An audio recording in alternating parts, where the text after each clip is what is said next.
세상에서 가장 쉬운 경제 해설, 보이는 경제 탑3의 유여울입니다.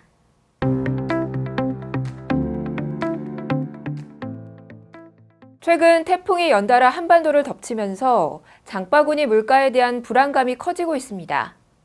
주요 농산물 산지에 피해를 입혔기 때문인데요. 농작물과 과일 수확에 차질이 발생해서 농산물 가격이 다시 상승할 것이란 관측이 나옵니다. 장마 피해로 급등했던 농산물 가격이 최근 안정을 찾고 있지만 일부 채소는 계속 상승세라고 합니다.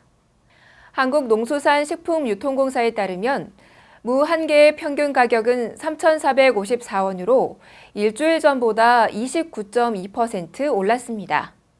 배추도 상품 기준 한 포기 평균 가격이 9,594원으로 일주일 전에 비해 3% 상승했습니다.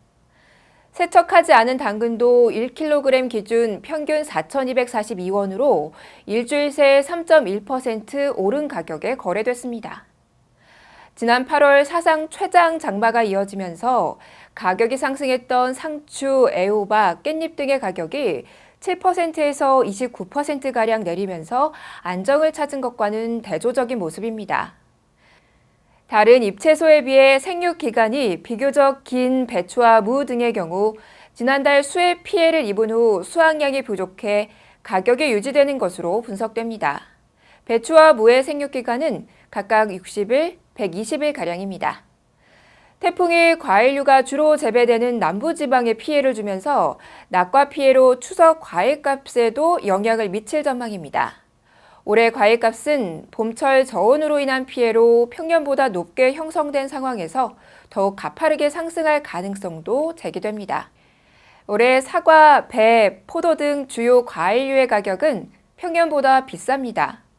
사과의 경우 후지 품종 10개의 평균 가격이 26,186원으로 평년보다 9.5% 높습니다.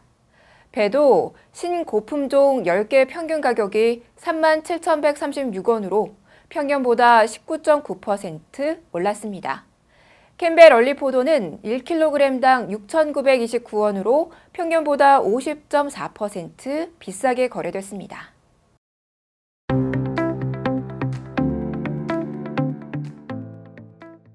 추석을 앞두고 유통업체들이 선물 세트 사전 예약 판매에 나선 가운데 매출이 호조를 보이고 있다고 합니다.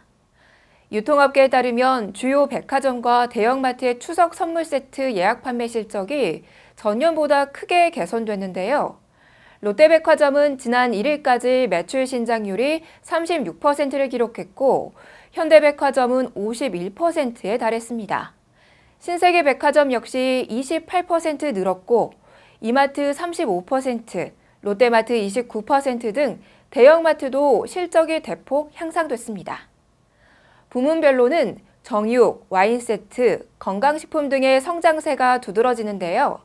롯데백화점의 경우 정육 세트 매출이 240% 늘었고 굴비 세트도 160% 신장했습니다. 현대백화점도 정육, 수산이 높은 증가율을 보였으며 신세계백화점에서도 축산 매출이 크게 올랐습니다.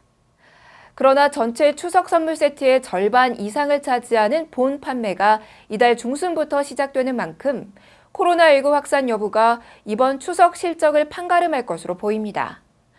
추석과 설은 유통업체의 가장 큰 대목으로 꼽히는 만큼 코로나19 확산이 이어질 경우 올해 실적 전체에 악영향을 줄 수 있기 때문입니다.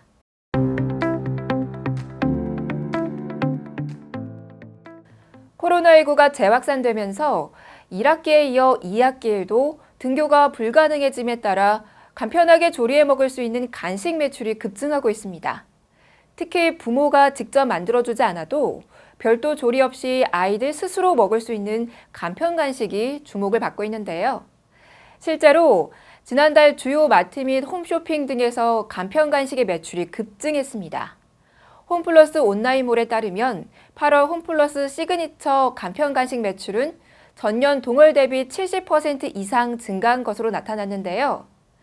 이 가운데 야식 카테고리 매출은 641%로 가장 크게 늘었고 핫도그, 숯불 닭꼬치, 간편식, 피자 등 순으로 높은 매출 신장률을 기록했습니다.